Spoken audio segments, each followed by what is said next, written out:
Corona වසංගතය මේ විශ්වයේ අභිරහසක්.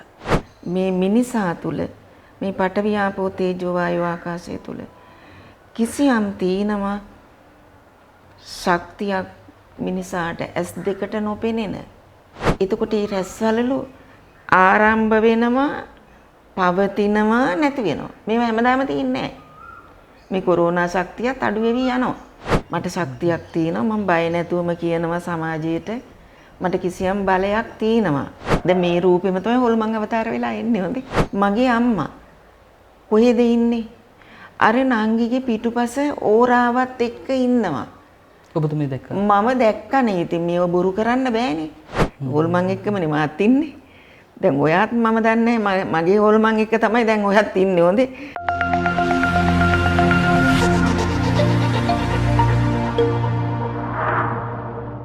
ආයුබෝවන්. සුපුරුදු පරිදි සුබ දවසක් කියලා ඔබට ප්‍රාර්ථනා කරන්න පුළුවන්ද කියන ප්‍රශ්නය නැවත නැවත මගේ හිතෙන් ප්‍රශ්න කරන්න ගත්තා. මමම වර්තමානයේ වන විට අපේ රට විතරක් නෙමෙයි මුළු ලෝකෙම වෙලාගෙන තියෙන මේ වසංගත තත්ත්වයක් එක්ක අපි මුණ දීලා තියෙන මේ බැරෑරුම් අභියෝගය අපි කොහොමද ජයගන්නේ සහ අපිට ඉදිරියේදී එන ප්‍රශ්න වලට අපි කොහොමද මුණ දෙන්නේ කියන කාරණාව ගැන අපි සබුද්ධික විය යුතුයි. සහ එතෙන් සිට අපි කොහොමද මේ වර්තමානයේ වෙන විට මේ ප්‍රශ්න දකින්නේ කියන කාරණයත් හරිම වැදගත්. අපි මේ සිදුවීම් පවතින සියල්ල අවබෝධ කරගත්තාද කියන ප්‍රශ්නාර්ථයත් අපි සතු තියෙනවා. මේ හැම දෙයක්ම ඔළුවේ තියාගෙන තමයි අද අපි මේ වැඩසටහන ආරම්භ කරන්නේ. අදත් අපි ආව සුපුරුදු පරිදි අපිට බොහොම ලෙන්ගතු අපිත් එක්ක බොහෝ කරුණු කාරණා ගැන සාකච්ඡා කරපු චිත්‍රරූප වෛද්‍ය ක්‍රමයේ පර්යේෂණ වේදිනී පිළියන්දල ඉනෝකා අබේසුන්දර මහත්මිය මුණ ගැහෙන්නට ඔබතුමිය බොහොම ගෞරවයෙන් පිළිගන්නවා. ආයුබෝවන්. වර්තමානයේ වන විට මුලින් සඳහන් කරා වගේම අපේ රට වගේම මුළු ලෝකෙම වෙලාගත් මේ වසංගත තත්ත්වයක් එක්ක අපි පුදුමාකාර විදිහට විවිධ පරිවර්තනයන්ට ලක් වෙලා තියෙනවා. මිනිසුන් බොහෝ දේවල් අවබෝධ කරගනිමින් ඉන්නවා. එතකොට ඔබතුමියන්ලගේ සේවය පහුගිය කාලේ බොහෝ තදින් දැනුණා. මේ විශ්ව ශක්තියින් සමග ගනුදෙනු කරන සහ මේ විවිධාකාර සේවාවන් සමාජයට කරපු බොහෝ පිරිසක් ගැන වෙනදාට වැඩිය කතා බහ කරන්නට පටන් ගත්තත් කියලා මට හිතෙනවා. මම එක කියන්නේ මේ වසංගතයත් එක්ක මිනිස්සු පුදුම විදියට අසරණ වෙනවා. ඔවුන් මේ මහා භීතියකටපත් වෙනවා. එතෙන් සිට ඔවුන් යම්කිසි සහනයක් හොයාගෙන යනවා. එතකොට ඔබතුමියන්ලා දෙසට වැඩිපුර අවධානය යොමු වුණා. එතකොට මොනතරම් දුරට සාර්ථක වේ තත්ත්වයට මුහුණ දුන්නාද කියන කාරණේ අපි සාකච්ඡා කළ යුතුයි. මම දැක්කා ඔබතුමිය මේ කොරෝනා වෛරසය ගැන යම් තැනක අපි සාකච්ඡා කරද්දී මේක විශ්වයේ අභිරහසක් වගේ කතාවක් මේ තුල සැඟවුණු කතාවක් තිබෙනවා වගේ මතයක ඉන්නවා දෝ කියලා මට හිතුණා. ඇත්තටම මොකද්ද මේ කොරෝනා වෛරසය ඔබතුමියගේ කියවීමේ හැටියට? ඇත්තටම මේ කොරෝනා වසංගතය මේ විශ්වයේ අභිරහසක් මම දකින්නේ. විශ්වයේ නිර්මාණයක් මම දකින්නේ. ඒක විද්‍යාවක් අනුව පසුපස එනවා කියලා මට හිතෙනවා. මොකද බුදුදහමත් එක්ක බලනකොට එතකොට එහි අපි හිතමු කොරෝනා ශක්තියෙන් බේරෙන්න මිනිසාට වෛද්‍ය උපදෙස් දැන් යනවනේ. මේ වෛද්‍ය උපදෙස් හරි. ඒතර බුදුදහමත් එක්ක සංසන්දනය කරනකොට වෛද්‍යවරුන් ගෙන ඇති පියවර හරි. මොකද ඒක බෝවීම විෂ ශක්තිය පුරාම බෝවීම. එතකොට මේ හරි කියලා කියන්නේ දැන් මාක්ස් මෙතන මුඛය වහගෙන ඉන්න දානවා නේද අපි මොනවද ඒවට කියන්නේ මේ මුඛාවරණ කියලා. ඔව් මුඛාවරණ දාන්න කියනවා. හරි. එතකොට මොකද්ද දැන් මම බැලුවා මොකද්ද මෙතන තේරුම? එතකොට බුදුදහමෙත් තියෙන්නේ මැද පිළිවෙත. මධ්‍යම ප්‍රතිපදාව. එතකොට මූණ මැද. එතකොට ඉන්හෙල් වීම. එතකොට ඇතුළට උරා ගැනීම විස බීජ. ඒක කවර් කරන වෛද්‍යවරු. ඊළඟට මේස් දෙකක් දාන්න කියනවා. හරියටම හරි. මොකද මේස් මේ ඇඟිලි තුඩු වලිනුත් අපිට විස බීජ ඇඟට ඇතුල් වෙනවා. අනිත් එක තමයි සපත්තු මේස්. සපත්තු කොහොම වුණත් මේස් හරි දාගෙන ඉන්න ඕනේ. මොකද මේ බුදුදහමත් එක්ක මම ගොනු කරගත්ත ඒ සිතුවිලි. එතකොට මේ විද්‍යාත්මක පාඩමක් තමයි එතන තියෙන්නේ. වෛද්‍යවරු විද්‍යාවක් සොයාගෙන තියෙන්නේ. එහෙනම් බුදුහාමුදුරුවොත් යෝග ක්‍රමයක් මෙතන හොයාගෙන තියෙන්නේ. ඉතින් එහෙනම් මම කියන්නේ තව දුරටත් ඉස්සරහට අනිත් එක ටයි දැමීම. ඒතකොට කිසියම් ශක්තියක් අපිට ඇඟේ ඇතුලේ ආරක්ෂා වීමක්. එතකොට මම කියනවා දැන් මේ කොරෝනාවෙන් පසුත් මේ වසංගතයෙන් පසුත් මිනිසාගේ ඒ සැකසුම දිගටම ගෙනියනවා නම් හොඳයි කියලා. එතකොට අපේ ශරීරය කිසියම් විස වායු වලින් බේරෙනවා. ගොඩක් දුරට සියල්ලම නිවේ වෙන්න පුළුවන්. ගොඩක් දුරට. එතකොට අනිත් එක තමයි බුදුහාමුදුරුවෝ දේශනා කළා තියෙනවා පඨවියාපෝ තේජෝ වායෝ කියන ආකාශ ශක්තියින් තුල තමයි මේ මිනිසා සමබර වෙන්නේ. එහෙනම් මම කියනවා මේක වායුවක් තුලින් මේ විශ්වයේ තියෙන වායුව තුලින් අනිත් එක තමයි අභිරහසක් කියලා මම කියන්නේ මේ වායුව තුල මේ මිනිසා තුල මේ පඨවියාපෝ තේජෝ වායෝ ආකාශය තුල කිසියම් තියෙනවා ශක්තියක් මිනිසාට ඇස් දෙකට නොපෙනෙන තෙවන ඇසට පමණක් පේන. ඒක නිසා තමයි බුදුහාමුදුරුවෝ අපිට ප්‍රඥාවක් හදාගන්න කිව්වේ. ඇස් දෙකට පේන්නේ නැහැ. ඇස් දෙකට පේන්නේ මේ හිස් අවකාශයේ නිකන් හිස් තැනක් වශයෙන්. ඊට වඩා දෙයක් මේ ඇතුලේ තියෙනවා.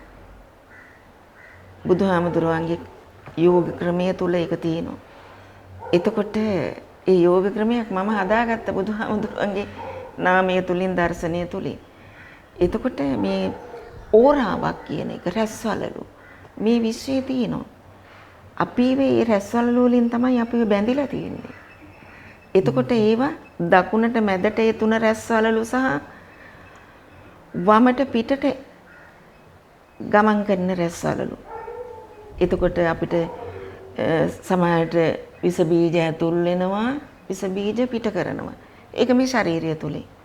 සමගන මම පුංචි බාධා කිරීමක් කරන ඔබතුමිය මේක බුදුදහම සම්බන්ධ කර ගැනීම සහ මේ මැදුම් පිළිවෙත ගැන සටහන් කරපු නිසා මුඛ ආවරණ පැළඳීම ඇතුලේ සහ ඔබතුමිය මේ සඳහන් කරන විදිහට මේ ටයි එකක් පැළඳීමත් ඒ වෙනි කාරණා ඇතුලේ ඔබතුමියන් කියවුන මේ ශක්තිය ආරක්ෂා කර ගැනීමක් වගේ ඒ කාරණේ තවදුරටත් විග්‍රහ කරගත්තොත් හොඳයි කියන එක මට හිතුණා.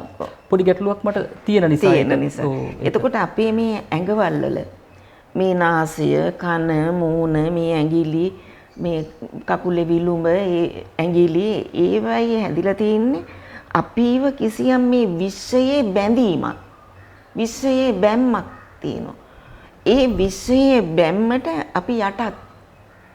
එහෙනම් මහා විශ්ව කදම්බයක් තියෙනවා මේ වායුව තුල. එතකොට මම දකින්නේ එතකොට දැන් බලන්න සුනාමිය ආවා. සුනාමිය ආවේ ජලයත් එක්ක. නේද? එතකොට දැන් මම කියනවා මේක වායුවත් එක්ක ආවේ.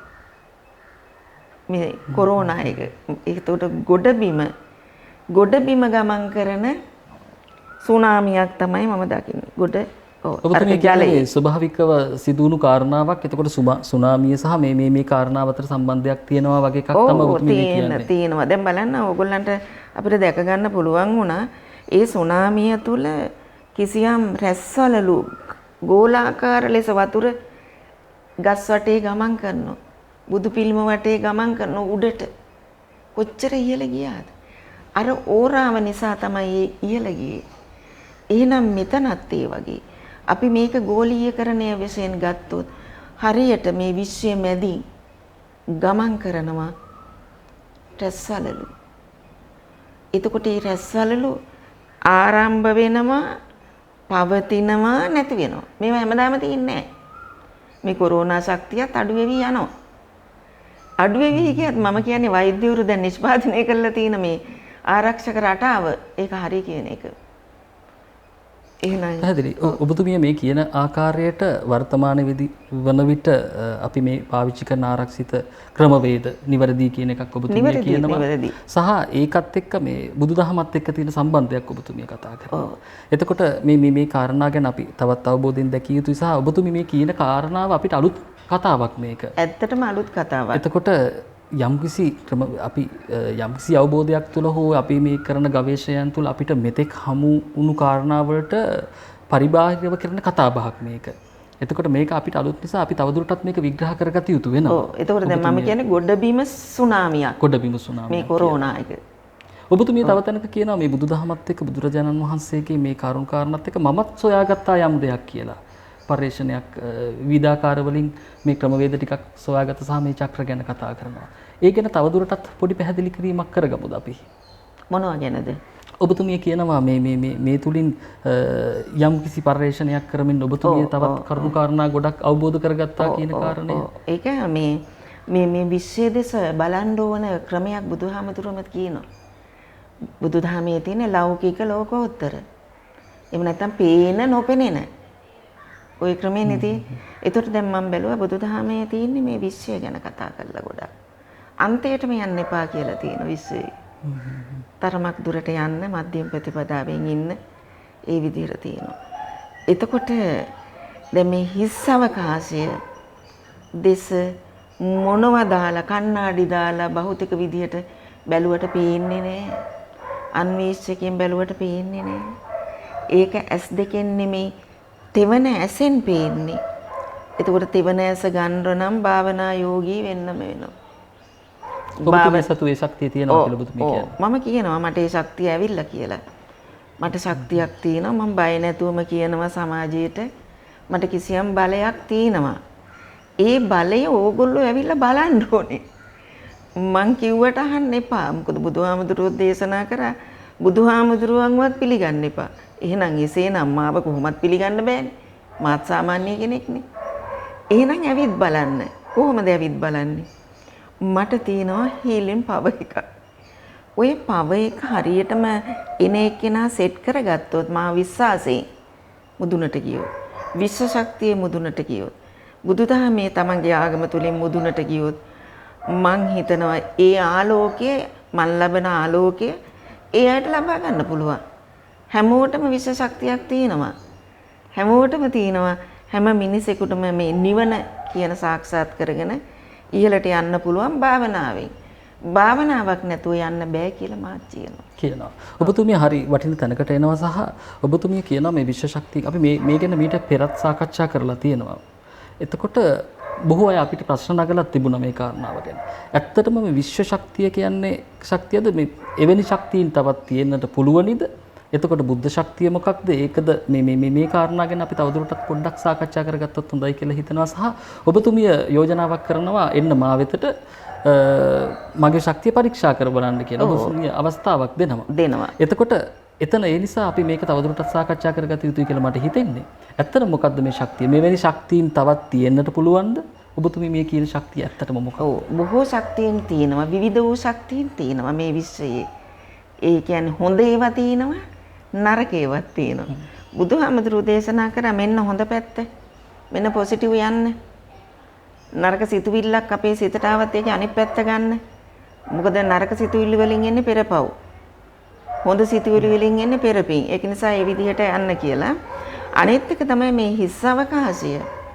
දෙස ඕනම කෙනෙකුට බලන්න පුළුවන් තෙවන ඇසින් භාවනාවෙන් බුදුදහම තුලින් ඒ නිර්මාණ අපි හදා ගන්න ඕනේ. අපි රහසින්වත් පව කරන්න හොඳ නෑ විශ්වයට. මේ විශ්වයට දැනෙනවා අපිව. තේන්නද? එතකොට බුදුහාමුදුරන්ගේ ධර්මය වෙනයි. විශ්ව ශක්තියේ ධර්මය වෙනයි. ඔබතුමී මේ කියන විදිහට බුදුහාමුදුරන්ගේ ධර්මය වෙනයි විශ්ව ශක්තියේ ධර්මය වෙනයි කියන එක ඇතුලේ. එතකොට මේ කාරණා දෙකක් මතුවෙනවනේ මෙතන. එතකොට විශ්ව ශක්තිය එතන ඒ රහස ඒ ශක්තිය මිනිසා ගන්න ඕනේ පෞද්ගලිකව.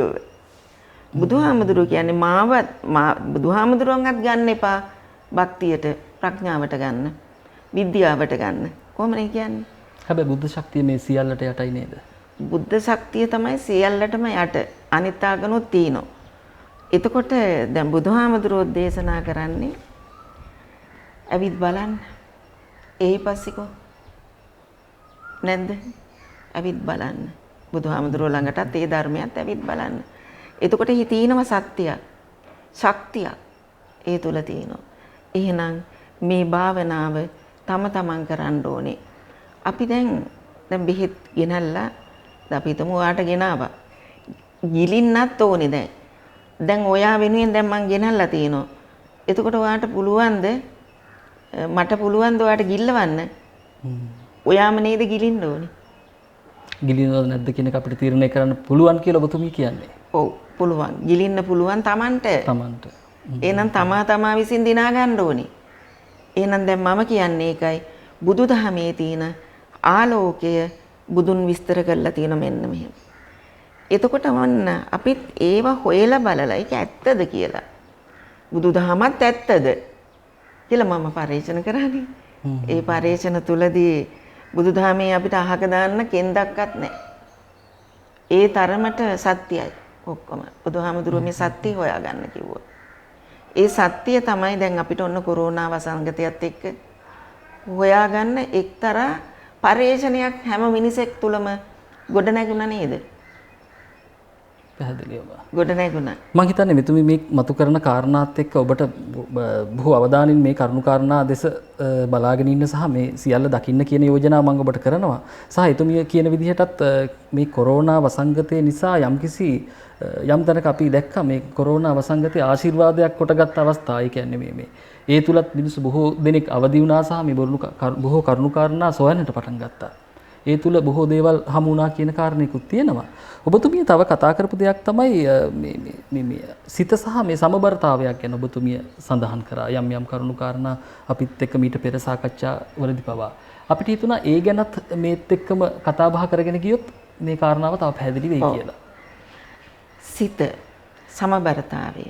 එතකොට මොකද්ද මේ සමබරතාවය කියන්නේ? අපි ඉස්සෙල්ලම බලමු අපේ රූපයේ දෙස. මේ රූපේ එක පැත්තක් දිගයි එක පැත්තක් කොටයි ඉන්නේ නේද? එහෙම එනවනම් ඒ ආබාධ තියන අය. නැද්ද?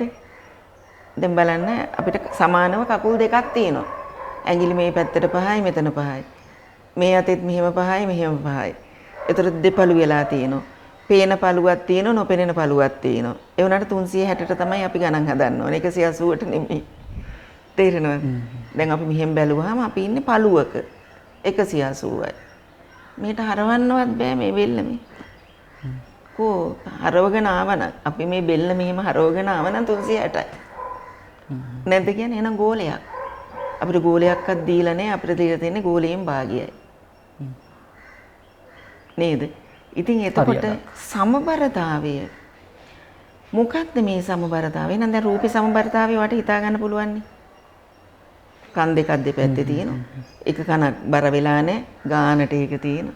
ඇස් දෙක තියෙනවා. කට තියෙනවා. මේ ඔක්කොම සමබරතාවයකින් තියෙනවා නේද? ඇස් හතරක් මෙතන නැහැ. නමුත් ඒ උනාට බුදුහාමුදුරුවෝ දේශනා කළා තියෙනවා මේ සමබරතාවය ගන්න ඕනේ අභෞතිකව කියලා. නැද්ද? පේන ඇස් දෙක දැන් මම නොපෙනෙන ඇසට යනවා. තෙවන ඇසට. තේරෙනවනේ. එතකොට අපිට දැන් මේ විදිහට ගත්තොත් තෙවන ඇස පළුවක් මෙතන. එක පළුවක් නොපෙනෙන්න තියෙනවා. මේ පළුව මෙතන තෙවන ඇසේ එක් පළුවක් වැහිලා තියෙනවා. එතකොට මේ දෙකම අපි ගන්න ඕනේ. තෙවන ඇස් දෙකක් හැටියට. එතකොට දැන් ඇස් දෙකක් තියෙනවනේ. දැන් පේන රූපේනේ ඇස් දෙක තියෙන්නේ. එහෙනම් නොපෙනෙන රූපෙත් ඇස් දෙකක් තියෙන්න ඕනේ. කන් දෙකක් තියෙනවා. නොපෙනෙන රූපෙත් කන් දෙකක් තියෙනවා. එතකොට අපේ අත් දෙකක් තියෙනවා. නොපෙනෙන රූපෙත් අත් දෙකක් තියෙනවා. කකුල් දෙකක් තියෙනවා.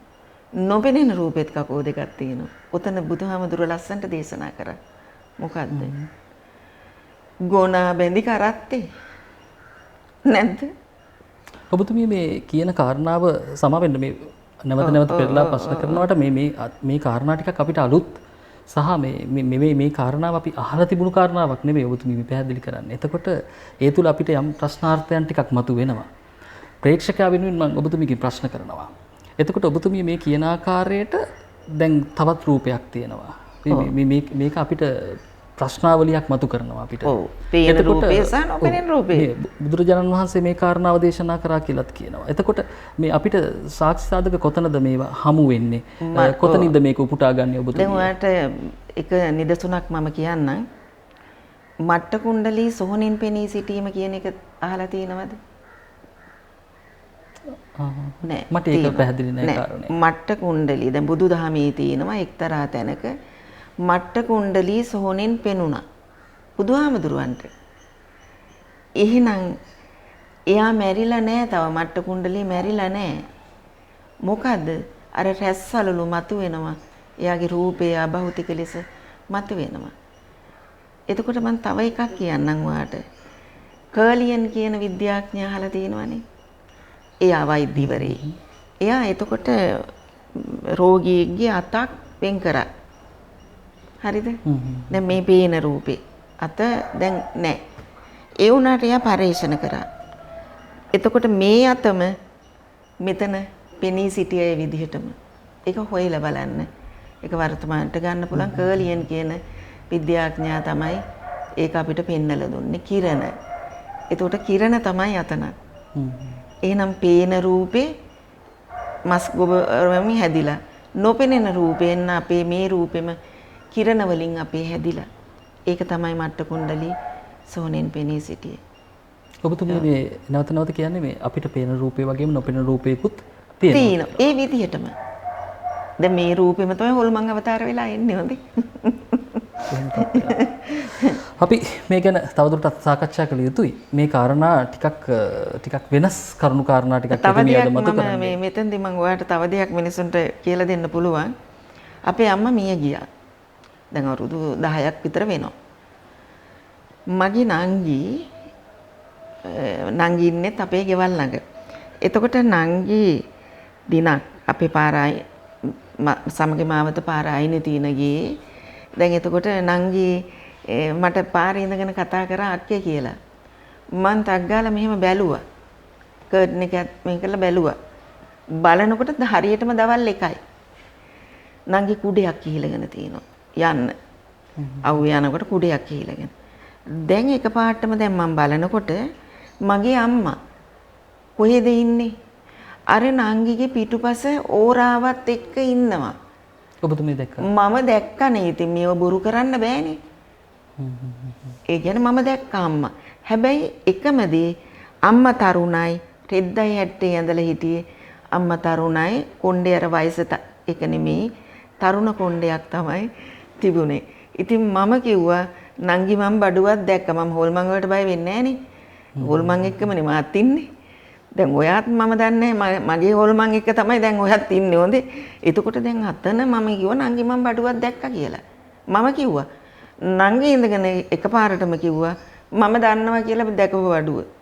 එයා දන්නවා අම්මා එයාත් එක්ක ඉන්නවා කියලා. මොකද ඒ නංගිට තමයි අම්මා ගොඩක් ආදරේ අපිට නෙමෙයි. ගොඩක් ආදරේ. එයාත් අපි මොන හරි දෙයක් ගෙනාවත් අම්මා කියන්නේ නංගිටත් දෙන්න. ඉතින් නංගිගේ නිකන් ඇඟේ ඉන්න බෑ. ඔය හොල්මන් අවතාර වලට. අපේ තියෙනවා අඩි 7ක රැස්සලල්ලා.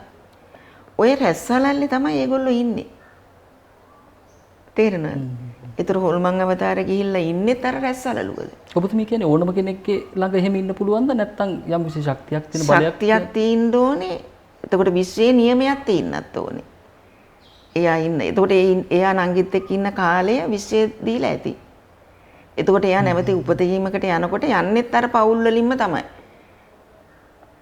දැන් ඒ කියන්නේ දැන් සමහර විට මම ඉන්නේ දැන් මේ පුතාලත් එක්ක. පුතාගේ දූල 3ක් ඉන්නවා.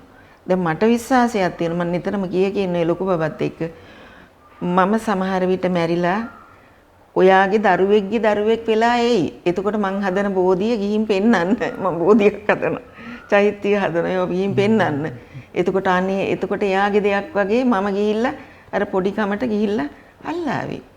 මේ ලෝකයේ තනියම දකින්න බෑ. පේන නොපෙනෙන දෙයක් තියෙනවා. නොපෙනෙන දේ තමයි රැස්සලලු ඕරාකාර ලෙස දැන් බලන්න ගහක් වුණත්. පොල් ගහක් දිහා ඈත බලන් ඉන්න ඔයා. පොල් ගහේ බලන්න මේ පොල් අතු ටික ඔක්කොම ගත්තාම එතන නිකන් අපිට හිතා ගන්න පුළුවන් ගෝලාකාර බවක් තියෙනවා.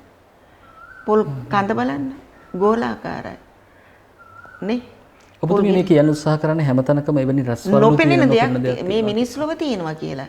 මේ විශ්වයේ තියෙනවා. විශ්වයේ මහා ඕරාවකුත් තියෙනවා. විශ්වයේ මහා ඕරාව තමයි සුනාමියක් වෙලා ආවෙත් කොරෝනා වෙලා එන්නේ. කොරෝනාවේ ඒක දැන් මට තනියම ඔප්පු කරගන්න බෑ. මොකද මිනිස්සු ගොඩාක් විශ්වාස කරන්නත් එපා. මම වගේ පොඩ්ඩක් භාවනා කරලා තියෙන අයත් ඉන්න එපා. වෛද්‍යවරුන්ට තේරෙනවා. මම වෛද්‍ය මතය පිළිගන්නවා මේ කොරෝනා එක ඒගොල්ලෝ අරගෙන තියෙන දේවල්. ඒකයි. එතකොට සමබරතාවය එහෙනම් භෞතික අභෞතික එහෙනම් ඔයාගේ ওই රූපේ පිටිපස රූපෙත් තියෙනවා ඔයත් එක්කම නොපෙනෙන්න. ඔයා මිය ගියත් සමහර විට අර රූපේ මිය නොයන්න පුළුවන්. අර අපේ අම්මගේ රූපේ සැරිසරනෝ. ඒ සැරිසරනෝ. හරි. මේ කතාව ටිකක් ගැඹුරුයි. සහ මේ කියන කතාව ඇතුලේ අපි බොහෝ දේවල් තවදුරටත් පැහැදිලි කරගත යුතුයි කියන තැන මම ඉන්නවා. සහ නිවැරදි ධර්ම දකින්න සහ ඒ තුලින් මේ සියලු කරුණු කාරණා අවබෝධ කරගන්න කියන යෝජනාව ඔබ සැමට ඉදිරිපත් කරන ගමන්ම ඔබතුමිය තව සටහන් කර කාරණයක් තමයි මේ තවත් හොල්මන් අවතාර ඔබතුමිය සමගද ඉන්නවාය කියන කාරණේ සහ අපිත් යම් අවබෝධයක ඉන්නකොට මේ සියලු දේවල් වලදී බිය වෙන්න ඕනේද කියන කාරණය. සහ අපි අවබෝධයෙන් මේ සියල්ල දකින්න ඕනේ කියන එක ඔබතුමිය කිව්වේ. හොල්මන් අවතාර හරියට දකින්නවා සජීවී ලෙස. ඒක විද්‍යාවක් අනුව ඒක තියෙන්නේ. දැන් මම මගේ ගම ඇවිල්ලා ගොරක දුව. අවිත්තාවේ ගොරක දුවේ. එතකොට ඔය අපි පාර අයිනේ හිටින් කුලියට අපි හිටිය බැඳලා ඉවරලා. ඉතින් එහෙ ඉන්නකොට දවසක් මහත්තයා හැම සෙනසුරාදා ඉරිදා තමයි කොළඹ ඉඳලා එන්නේ. එහෙට. එතකන් අම්මලා ඉන්නෝ. අම්මයි මල්ලි කෙනෙකුයි. අපි තනිවට. ඒතර බබාලා දෙන්න ඉන්නවා. ඒතර පුතාට අවුරුදු 4යි. එතකොට දැන් පුතාට හොඳටම සනීප නැතු වුණා. ඉතින් එයාට නිකන් හතිය වගේ හැදෙනවා. ඉතින් හරි අමාරුයි. ඒතර බෙහෙත් පෙත්තක් අනිවාර්යයෙන්ම දෙන්නත් ඕනේ. ඉතින් පුතාට සෙම හැදුනා හොඳටම. මම කරපු දේ වෙලාව බැලුවෙත් නැහැ මොකුත් නැහැ. දැන් මට හිතෙනවා පුතාව බේර ගන්න නම් මං සෙන්ටිපෝට් මහත්තයලගේ ගෙදරට ගිහිල්ලා ගොරකදුවේ එයාගෙන් බෙහෙත් ටිකක් ඉල්ලන් එන්න ඕනේ මෙයාට දැන් දෙන්න කියලා. එච්චරයි මට මතකයට ආවේ. ඒ මතකයත් එක්ක මම කරපු දේ දොර ඇරියා. දොර ඇරියාම තාරපාර ලයිට් කනුව ඒ ඔක්කොම තියෙනවා. ඉතින් එතකොට දැන් මර පඩි පෙලක් තියෙන ඕකිනුත් බහැලා දැන් මම ගියා. පාරේ යනවා දැන්. පාරේ යනකොට දැන් මට මතුවෙනවා සුදට ඇඳලා සුදු රෙද්දක් ඇඳලා සුදු රෙද්දක් පෙරෝගෙන වගේ කකුල් නැහැ. පිටිපස්සට දැන් මම ඉස්සරහට යනවා. එතන පිටිපස්සට ඒ අවතාරය යනවා. එතකොට මට මූණ දීලා දැන්. දැන් මගේ දිහා බලාගෙන එයා එනවා. මාත් එයා දිහා බලාගෙන ඉදිරියට යනවා. කන්දක් උඩ තින්නේ ගී මම දැන් දඩබඩ ගාලා කන්දට නැග්ගා. දැන් එතකොට එහෙට ගිහිල්ලා දොරට ගැහුවා. අන්න දොරට ගහනකොට තමයි මට මතක් වුණේ මං කායිකද මේ ආවේ. ටක් ගාලා ඒගොල්ලෝ දොර ඇරියෙත් නැහැ. හරි. මං ආපහු බහිනකොට නැවතිලා ඉන්නවා. ඊට පස්සේ මං දැන් එයාත් එක්ක යනවා මේ සත්‍ය කතාවක්. එතකොට එයාත් එක්ක යනවා. පිටිපස්ස බැලුවා මගේ පස්සෙන් එනවා. ආයෙ චුට්ටක් දුර ගිහිල්ලා බැලුවා මගේ පස්සෙන් එනවා. පඩි පෙලෙන් නැගලා බැලුවා දොර ඇරලා මෙහෙම බැලුවා පාර දිහා මගෙත් එක්ක hina වුණා. මන් දන්නේ කවුද කියලා ඔයාම හොයාගන්න. හරි ප්‍රශ්නකාරී තැන් කීපයක්. අපි මේ ගැන ගොඩක් අවබෝධයෙන් දකින්නට ඕනේ. ඒක හොල්මන් අවතාර නෑ කියන්න බෑ. ඒව තියෙනවා. පෙනෙන නොපෙනෙන මම නම් කියන්නේ බුදුහාමුදුරුවෝ ඒක දේශනා කරා. නැද්ද? බුදුහාමුදුරුවෝ දේශනා කරා හුඟක් කිව්වේ එයාගේ අනාගතය අතීතය මෙහෙම ඇවිල්ලා තියෙනවා මෙහෙම ඇවිල්ලා තියෙනවා දැන් මැරෙන්නේ මෙහෙමයි. එහෙම කියලා කියනවනේ නේ. ඒතර නොපෙනෙන බලයක් කියන්නේ. ඒ රැස්සලලු බල්ලා කියන්නේ. අපි මේ කරුණු කාරණා ගැන තවදුරටත් අධ්‍යයනය කරමු. එතුමිය දීර්ඝ විග්‍රහයක් කරගෙන එනවා මේ කාරණාත් එක්ක. එතකොට යම් තැනක තව කතා කරන දෙයක් තමයි මේ පරාවර්තනය හා චලනය කියන කාරණාවක් ගැනත් ඔබතුමිය යම්කිසි විස්තරයක් කරනවා. අපි මීට පෙර අදහස් දැක්වීම ටිකක් දීර්ඝව ඇවිල්ලා තියෙන්නේ. අපි කෙටියෙන් කතා කරොත් ඒ ගැන මොකක්ද මේ පරාවර්තනය හා චලනය කියන්නේ? දැන් පරාවර්තනයක් ගත්තොත් චලනයක් ගත්තොත් භෞතිකව මිනිසා මේ මිනිස් රූපය කිසියම් චලනයක යෙදෙනවා. සිතත් චලනයක යෙදෙනවා. භෞතික අභෞතික ලෙස චලනවල යෙදෙනවා. එතකොට දැන් මම කියනවා මේ චලන අවස්ථාවේදී අපේ මනෝකාය ওই චලනවලට එකතු වෙනවා. ඉහළම චලනයට, පහළම චලනයට, මැද චලනයට. අපි කොහොමත් එන්නේ මැද ශක්තියින් එක්ක.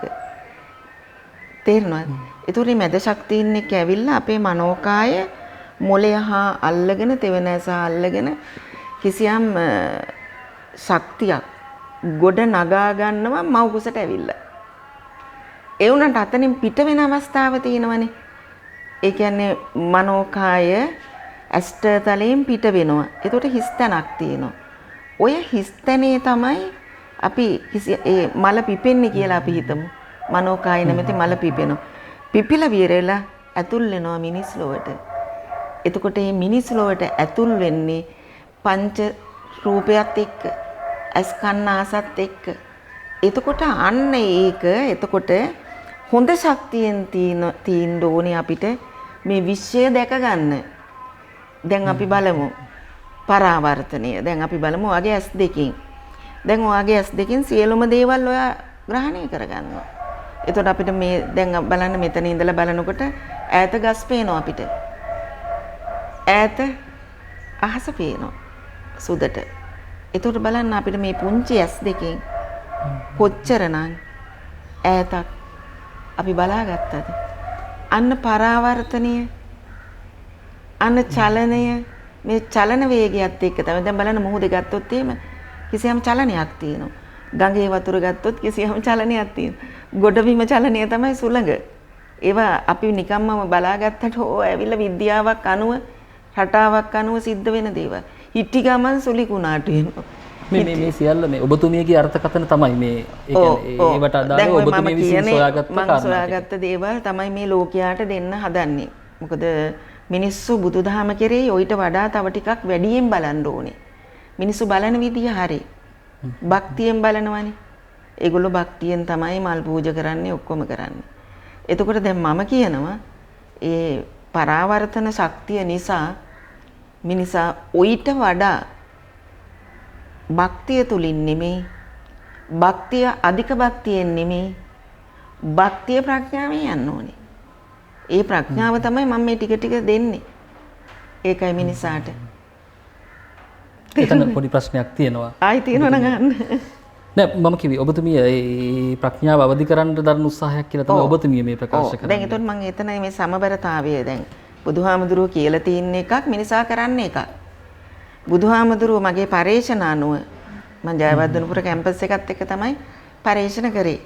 මට පොඩි ප්‍රශ්නයක් මතුවෙනවා. සමා වෙන්න. නැවත නැවත බාධා කරනවට මේ කාරණාව ටිකක් ගැඹුරින් කරන නිසා අපිට මේ බුදුහාමුදුරුවෝ මේ කියපු කාරණා කියන්නේ බුදුන් වහන්සේ දේශනා කර මේ ධර්මයත් එක්ක අපිට නැවත පරිශ්‍රණය කළ යුතුද?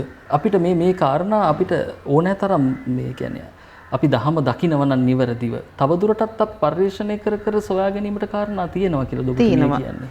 මොකද කාලෙන් කාලෙට රජවරු සිටුවරු ඕම අපේ දේශයන් මොකද කරේ පාලනය කරමින් යනවනේ. ඒතර ලේඛකයන් බිහි වෙනවා. තව අලුත් ලේඛකයන් බිහි වෙනවා. ඔහොම යනකොට මේ බුදුදහමේ ලියවිච්ච දේවල් වෙනස් වෙලා විකෘති වෙලා අඩු වෙලා කෑලි හැලිලා. ඉතින් අන්නේ කෑලි මම හොයාගත්තා. ඒ එක කෑල්ලක නිදසුනක් ඕනනම් කියන්නම් වෙලා තියෙනවනම් මෙන්න මේ විදිහට. බුදුහාමුදුරුවෝ විලේ මල් නෙවෙයි අපිට නෙලලා පූජා කරන්න කිව්වේ. ඒ මල් පූජා කිරිල්ල ඒ දවස්වල ඉන්දියාවේ තියලා තියෙනවනේ. රජවරු සිටුවරු බලන්න යනකොට මල් ටිකක් අරන් යනවා. ඒක බුදුහාමුදුරුවෝ එපා කිව්වේ නෑ. දේශනාවෙන් ප්‍රතික්ෂේප කරේ නෑ. ඒක නිසා තමයි මල් පූජා කිරිල්ල යන්නේ. මම කියනවා ලොකුම රහසක් අභිරහසක් තමයි මෙන්න මේක. එතකොට මම කියනවා විලේ නෙළුම් මල් නෙවෙයි පූජා කරන්න කිව්වේ විශ්වයට. ඒකට මම දැන් බෝධියකුත් හදාගෙන යනවා මිනිසුන්ට පෙන්නලා දෙන්න. මොනවද මොන මල්ද එහෙනම් නේද? ඒක තව ලොකු මාතෘකාවක්. ඔබතුමීට සඳහන් කරන්න පුළුවන්ද? ඒ සඳහන් කරන්න ලොකු කාලය මදි. නමුත් චුට්ටක් කියලා දෙන්න. මොන මල්ද කියන එක. එතකොට දැන් මම කියනවා මේ විදිහට අපි සමබරතාවය ගත්තනේ දැන්. දැන් මෙන්න අපේ සමබරතාවය ගත්තොත් මෙහෙට ගත්තොත් මේ අත මෙතනට පළුවක් මෙහෙම යනවා. මෙහෙට આવොත් බලන්න එන්නේ කොහෙටද කියලා. මේ දකුණු අත එනවා වම් ප්‍රදේශයේ දෙසටනේ. හරි. මෙයාවත් අපි මෙහෙම කරමු. ඒතර වම් අත එනවා කොහෙටද එන්නේ? දකුණු ප්‍රදේශයේ දෙසට. ඒතට ආවහම අපි කාට හරි අපි පිළිගන්නවා. ඕන දෙයක් පිළිගන්නකොට අපි ආයිබෝවන් කියනවා. ඒක බලන්න ලස්සනට ආපු හැටි. මේ විදිහට දැන් කොරෝනා අවස්ථාවවලදී අතට දෙන්න එපා නේද පිළිගැනීමට. මේ විදිහට දෙන්න. ඕක තමයි බුදුහාමුදුරුවෝ දේශනා කරලා තියෙන්නේ. හරිද? එතකොට දැන් බලන්න මෙතන දැන් මම කියනවා විලේ නෙළුම් මල් නෙමෙයි. විලේ නෙළුම් මල් විලට තියෙන්න ඕනේ. ගසේ මල් ගසට තියෙන්න ඕනේ. මෙන්න අපි භක්තියෙන් පූජා කරන්න ඕනේ මල්. එතකොට දැන් බලන්න මෙතන මැදට ඇවිල්ලානේ. මේ අත් දෙක මැදට ඇවිල්ලා. එතකොට මේ අත් දෙක මෙහෙම කරාම එතකොට මෙන්න මේ විදිහට මෙහෙම කරාම බෝකොලයක් හැදෙනවා මේ. හරිද? මෙහෙම කරාම චෛත්‍යයක් හැදෙනවා. ඔන්න බලන්න. කකුල් දෙකෙත් ඒ වගේ. කකුල් දෙකෙන් මාපට ඇඟිලි දෙක ලං කරාම චෛත්‍යයක් හැදෙනවා. එතකොට ඒ වුණාට මේක දෙපළු වෙලා. සමපරතාව. වම් පැත්ත දකුණු පැත්ත සමපරතාවේ. එතකොට දැන් අපි ඉස්සරහට යන්නේ. දැන් ඉස්සරහට යනකොට කිසියම් චෛත්‍යයක් අපි උඩට ගන්න උත්සාහ කරනවා. මේ යෝග ක්‍රමයක් මම හදාගත්තා. එතකොට කකුල් දෙකෙනුත් යනවා අත් දෙකෙනුත් යනවා ඉදිරියට. ඒ යන්නේ අපි චෛත්‍ය පළුවක් හදනවා කකුලේ. චෛත්‍ය පළුවක් අතිනුත් හදනවා. එහෙනම් සාදු චරිතයෙන් අපි හදනවා මොකද්ද? කරඬු. හරිද? දැන් ඔයගොල්ලෝ ඔය පරිශන කරන්න කියලා ප්‍රැක්ටිස් කරගන්න. මම කියන්නේ හැමෝටම ප්‍රැක්ටිස් කරන්න. අක්කරල වෙලා අහන්න. ඉනෝකා බේසුන්දරට කෝල් එකක් ගත්තා ඇත්තද මේක? කියලා අහන්න පුළුවන්. එතකොට ඊළඟට දැන් මෙතන බෝකොලයක් නෙමෙයි පෙන්නුවේ මම. එතකොට එහෙමනම් ඔන්න අපි දැන් හොඳ දෙයක් කරාම අපිට බෝ ගසත් හැදෙනවා. විශ්සේ මේ හිස් අවකාශය. මේ හිස් අවකාශයෙන් නෙලන්න පුළුවන්. එතකොට චෛත්‍යයත් ගොඩ නැගෙනවා ඉහළට. චෛත්‍යයත් සිටවනවා බෝ ගසත් සිටවනවා. නෙළුම් මල් මේ අත්වලින් 100 ගණනක් මිලියන ගණනක් මෙහෙම හිස් අවකාශය මේ හිස් අවකාශයෙන් මෙහෙම කරලා ගත්තාම නෙළුම් මලක් හැදෙනවා අපිට. ඔබතුමී කියන්නේ ඒක තමයි පූජා කරන්න කියලා. පූජා ඉබේ වෙනවා. පූජා වෙනවා කියලා. ඉබේම වෙනවා. ඒක විශ්ය දඬුවම් දෙනව නැත්තම් අපිට. වැරදියට පූජා කරලා මල කඩලා දාලා බැන්නනම් එහෙම අරව ඉන්නේ අපිට අර චෛත්‍ය භෝගසෙම්ම අපි යට වෙනවා. නැද්ද?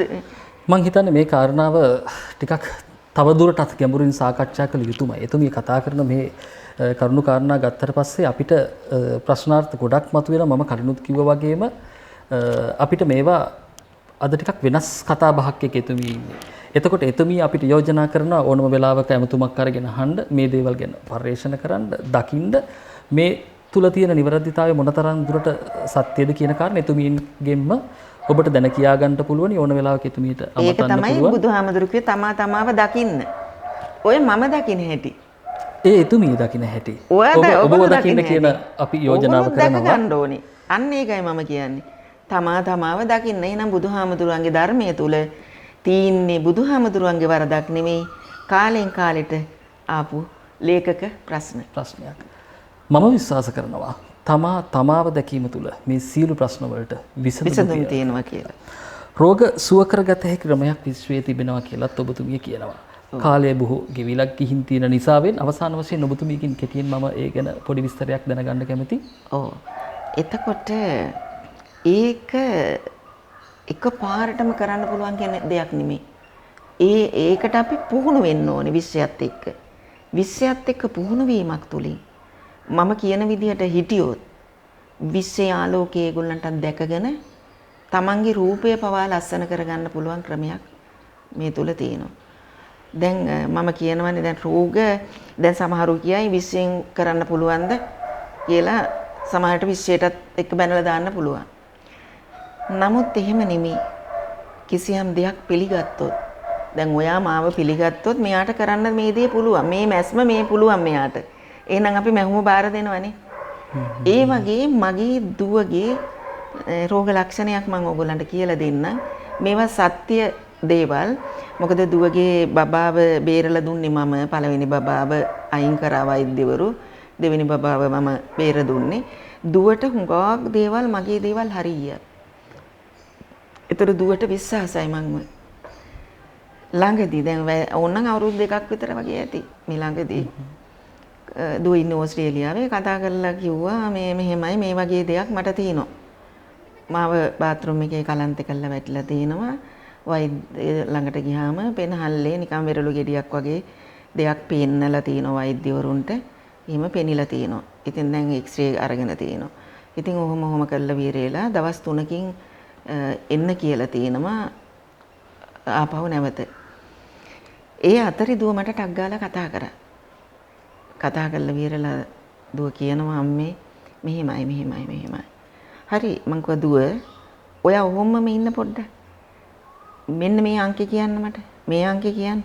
10න් 15 කියන්න 12න් 15 කියන්න 38 10න් 15 කියන්න ඔහොම කියලා මං අංක රැස් කරගත්තා යාගේ. අංක රැස් කරගෙන අංක වලින් මං කියන්න ගත්ත පරාවර්තනීය තුලින්. දැන් ඒ කියන්නේ අපිට මෙහි ඉඳගෙන ඕස්ට්‍රේලියාව හිතන්න පුළුවන්. චලන වේගයෙන් තියෙන චලනයත් එක්කම යන්න පුළුවන්. දැන් මම දැන් ඔන්න හිතුවා ඕස්ට්‍රේලියාව. දැන් මං ගියානේ ඕස්ට්‍රේලියාවට. කොහොමද ගියේ? මේ චලන වේගයත් එක්ක පරාවර්තනය තුලින් ගිහිල්ලා තියෙනවා.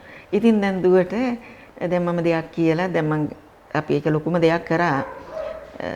කවුරුත් නොකරන දෙයක් කරා. හරි. ඔබතුමිය කියන්නේ මේ විශ්ව ශක්තිය ඔව් විශ්ව ශක්තියත් එක්ක මං කිව්වා දුව හරි. එයා ගත්තාම එයාගේ හොඳ මදි එතන. හොඳ මදි නිසා දැන් මම කිව්වා දුව ඔයා හිතන්න ඔයා මැරුණා කියලා. මෙහෙ තමයි භූම දාන කරන්න කියලාත් හිතන්න. මේ විදියට මෙහෙම මේව කළා ඔය දාන දීම් වරම ඔක්කොම අපි ඒ වගේ දේවල් කරගත්තා. කරගෙන දවස් 3කට පස්සේ දැන් දුව ගියා ડોක්ටර් ළඟට ආපහුත් එක්ස්රේ ගත්තා. ආපහුත් දේවල් කරා. අර කරපුව එකක්වත් නැහැ. වෛද්‍යවරු හොයනවලු වෛද්‍යවරු එකතු වෙලා හොයනවා මේ ඇත්ත කතාව. අර ගෙඩිය කෝ කියලා මට කියනවා අම්මා මොනවද කරේ? අර ගෙඩිය අහෝසි වෙලානේ. ඔබතුමිය කියන්නේ ඔබතුමියගේ විශ්ව ශක්තියෙන් තමයි කරේ. මගේ නෙමෙයි විශ්වයේ බලයෙන්. විශ්වයේ බලයෙන් කියලා. මේ කාරණා ගැන අපි ගොඩක් ගැඹුරින් සාකච්ඡා කරන්න ඕනේ. මම නිතරම අපේ සාකච්ඡා පුරාම තිබුණේ අපිට තව ටිකක් ඕන මම තව උපදේශයක් දෙන්න. තව දෙයක් නිදසුනක් දෙන්න. දැන් මේ දවස්වල දුව දැන් ගයක් හැදුවා. ගයක් හදලා අවුරුදු දැන් 5කට උඩදී අපි ගියා. ගිහිල්ලා වීරේලා මම ඉඳගෙන මගේ ආශිර්වාදයේ විශ්ව ශක්තියෙන් කරාගෙට ගෙට කළා මම උත්තර දුන්නා දුව මේ ගයක් නෙමෙයි. ඔගොල්ලෝ මේ ගේ නෙමෙයි කන්දක් උඩ තට්ටු දෙකකට ගයක් හදනවා. මේ ගේ ඇවිල්ලා ඔෆිස් එකක් වෙනවා. ඒතකොට ඒගොල්ලෝ මුකුත් කරන්නේ නැහැ. ඉතින් ඊට පස්සේ අපි මොන ඔෆිස් දාන්න ධම්මේ කියලා නිකන් හිටියා. මං කිව්වා ඉතින් ඔයගොල්ලෝ කරනවානේ ඒගොල්ලෝ BSc ග්‍රැජුවේට්ලානේ දෙන්නම. ඉතින් එතකොට ඒගොල්ලන්ට මොකක් හරි කරන්න පුළුවන් කියලා මං හිතුවා. ඊට පස්සේ දැන් ඔන්න අවුරුද්දක් දැන් අවුරුදු 5කට පස්සේනේ දැන් ඔය දැන් කතා කරන්නේ. ඊට පස්සේ දැන් දුව ඉඳගෙන කියනවා ගිය අවුරුද්දේ අම්මයි කටම තමයි අම්මේ ඒකත් අන්න අපිට මේ ඔෆිස් එකක් දැම්ම අපි. දැන් ගියක් තට්ටු දෙකට ගියක් වෙන්න හදනවා අපි. ඉඩම් හොයන මෙව්ව ගන්න මෙන්න ඔෆිස් එකක් වුණා. හරි ලොකු ඔෆිස් එකක්. ඔබතුමිය මේ පැහැදිලි කරමින් යන්නේ විශ්ව ශක්තියෙන් යම් දේවල් කරන්න පුළුවන් කියන මට පුළුවන් යොමු කරන්න. තේරෙනවද? අන්න එතන මිනිසා තේරුම් ගන්න ඕනේ. අපි තේරුම් ගත යුතු කාරණා වෙන්නේ මේවා අපේ ජීවිතවලට කොහොමද අපි සම්බන්ධ කරගන්න පුළුවන් කියන කාරණේ. මම හිතන්නේ ඔබතුමිය ඒක මේ පැහැදිලි කරන්නේ. පුද්ගලික උදාහරණ කීපයක් අරගෙන එතුමිය පැහැදිලි කරන්න උත්සාහ කරේ. ඔබට මේ දේවල් තුලින් යම්කිසි ශක්තියක් ලබා ගන්න පුළුවන්ද ඒ කියන කාරණාවල. මේ සියලු කරුණු කාරණාවන් එතුමිය විසින් සොයාගත්ත කරුණු කාරණා සහ එතුමියගේ මතයක් මේ ඉදිරිපත් කරන්නේ.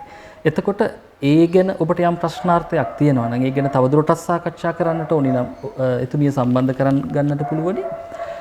එතුමිය සමග සාකච්ඡා කරන්නට ඔබට පුළුවනි. කාල වේලාව බොහෝ ඉක්ම ගිය නිසාවෙන් තවදුරටත් අපි කතා කළ යුතු මාතෘකා කීපයක් තිබුණා. හැබැයි අදට සමුගන්න මේ සූදානම් වෙන්නේ. අපි නිරන්තරයෙන් එතුමියත් එක්ක සාකච්ඡා කරන නිසාවෙන් අපිට පුළුවන් වේවි ඉදිරි වැඩසටහනකදී මේ අද මතුවුණු කරුණු කාරණා තවදුරටත් විග්‍රහ කරගන්නට. ගැඹුරින් මේ ගැන සාකච්ඡා කරන්නට ඔබට යම් ප්‍රශ්නයක් මතුවන්නේද අපිටද යොමු කරන්න අපි ඒ ගැන කතා කරමු. එතෙක් අද අපි සමුගෙන යන්න මේ සූදානම්. ඔබතුමියට ආයුබෝවන් කියලා සමුදෙනවා. ආයුබෝවන්. ඔබටත් සමුදෙනවා. සුබ දවසක් ප්‍රාර්ථනා කරන්නට පුළුවන්ද කියන ප්‍රශ්නාර්ථය මුලදී තිබුණා වගේම හෙට දවස වඩාත් යහපත් වෙන්න කියන ප්‍රාර්ථනය මම නිරන්තරයෙන් කරනවා. මේ තියෙන වසංගත බිය දුරු වෙලා හෙට ලෝකය තවත් අලුත් ලෝකයක් විදිහට මේ විශ්වය අපිට තිලන කරાવી කියන විශ්වාසයත් එක්ක බොහෝ දේවල් අවබෝධයෙන් දකින්න ඔබ දෙසට යොමු වෙන්න. ඒ තුලින් මේ සීල කරුණු කාරණා වලට විසඳුම් තීවි කියන විශ්වාසයත් මා සතුව තියෙනවා. ඔබට හෙට දවස වඩාත් යහපත් වේවා කියන ප්‍රාර්ථනාවෙන් සමුගෙන යනවා. ආයුබෝවන්.